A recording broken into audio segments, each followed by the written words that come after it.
All right, so most of you guys, just for clarification, Dream-tirement, retiring before you work, that's the concept I'm presenting here. And that concept basically means that you're having your life experiences and stuff, maybe. So how many of you want to go skydiving in your lifetime? Just show of hands. All right, that's quite a lot of you. How many think you can do that with a heart condition and a bad back at the age of 65? All right, there's a few of you confident ones. But you really can't. And that's the thing, is we're always looking for this goal. We're always waiting to retire when most of our life experiences have passed us up, when we really don't have the opportunity to do as much as we fully could as a maybe 20, 30-year-old. And that's what I'm going to talk about, is how you can get those life experiences. So first of all, normally you have two options in a meal. You have dinner and dessert. Now, just crowd response here. Which one do you always eat first? Dinner. All right, but the common answer would be dinner. But which one do you want more? Dessert. So let me pose this to you to think about during my speech. What happens if you choke on dinner? Do you ever get your dessert? No. So just with that. So basically, my goal is to get you guys to be able to have your dessert before your dinner and not have it be a bad thing. So you guys might be looking at me like, this guy's crazy. You have to work, you have to have the money. But the three keys I'm going to go over here is that, first of all, you want to do what you like. Second of all, you need work experience to get into the world. I'm not saying you don't go to college, but the work experience will be good, and you'll get a variety of worldviews. And then third is it'll help you find your modus. It'll help you find your dream. So first, we're going to start off. What are some things you guys like to do, just in general? Skiing. All right, skiing. So for mine, I'm just going to take that example of skiing. How many of you guys know that it takes a lot of money to ski? All right, but do any of you guys know about ski bums? Ski bums just kind of stand up there, just sit up at the lifts. They work, they ski. And do you guys consider ski bums to have bad lives, or do you like them? Are they friendly people? Friendly people. See, now the life of a ski bum, they work hard and they get their free skiing. They still have food, they have a place to stay, but they don't have maybe as many of as the world would call comforts that we have. They don't have as many luxuries as we have, but they still enjoy their life. They do what they love. And for you adults, how many of you truly love what you do? And I know many of you will. All right, that's great. But how many of you say, I would rather be here than anywhere ever when I'm at the age of 20? You knew at the age of 20 you wanted to do what you do, and you said, I would love that. No hands. You aren't even 20 yet. So with that, as a 20-year-old, you don't think to yourself, oh, I'm going to go sit in a cubicle and I'm going to earn $50,000 a year, and I know down the road that'll make me happy. No, as a 20-year-old, how many of you want to travel the world? All right, and how many of you think traveling the world would be better if you could experience it fully as like a 20-year-old running around places with a backpack with your friends? I'm getting a lot of hands. This is good. So I'm just going to talk to you about my dream and my modus right now with my Dream-tirement. Maybe that'll inspire you a little. So basically what I want to do is, I'm not saying don't go to college. Go to college. Maybe just get your bachelor's, though. Put off your master's a little, because having a master's and not going to work usually isn't beneficial.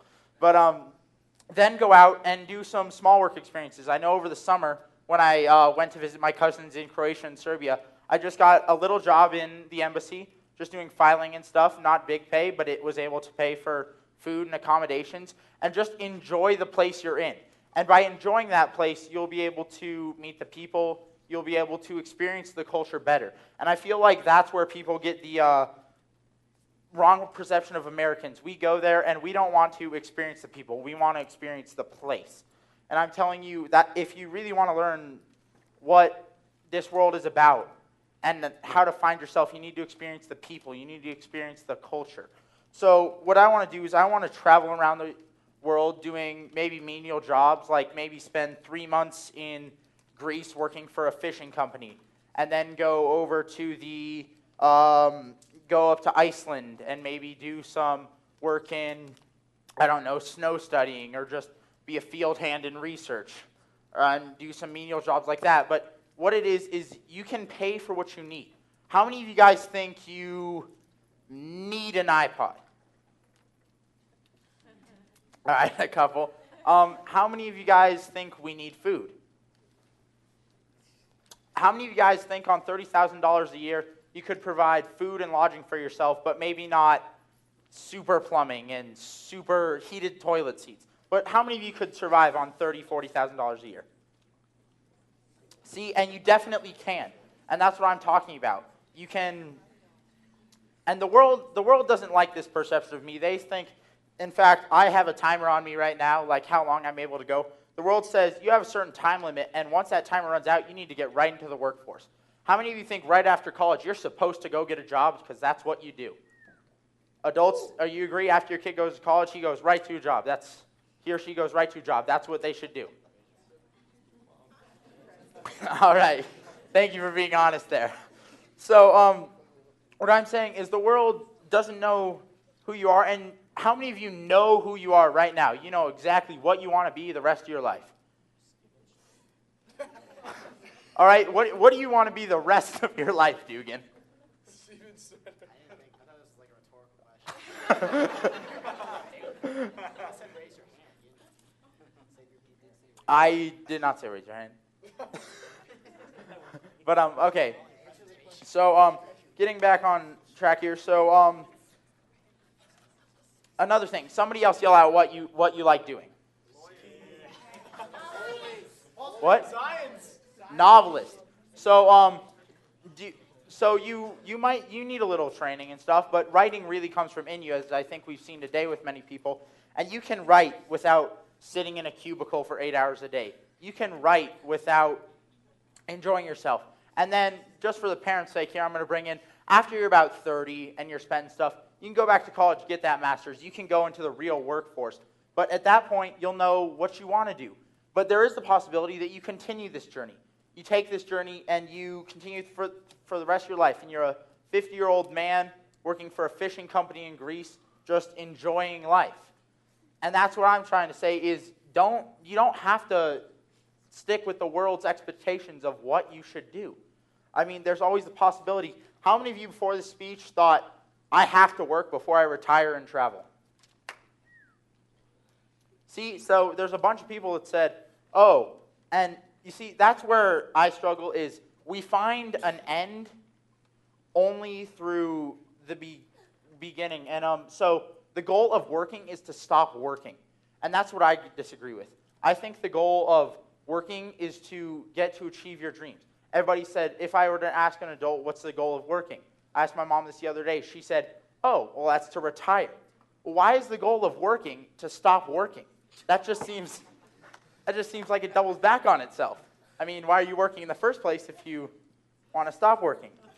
And I'm not saying financial security is a bad thing, but I'm saying sometimes it hinders us from what we really want to do. I mean, as a 65-year-old, if I say, all right, grab a backpack, we're going to go backpacking around Europe, and we're going to jump off cliffs into lakes and go out on boats, and we're going to swim a mile back into shore, you're going to look at me and say, yeah, maybe 40 years ago, but now that you're aware of this, that's the opportunity you have now. And I think that's really important. So, and as Ray was talking about through the video with your road trip, this is really, I know you guys, some of you guys listened to that and said, well, my road trip, for road trips, we need, maybe I want to find my road trip. Well, this is giving you that opportunity. You guys now have the tools to go out and say, I want to go travel, or I want to go skydiving. And you can do that. Don't let the world's clock of work hold you back. You can retire before you work. And that's the concept of Dream-tirement.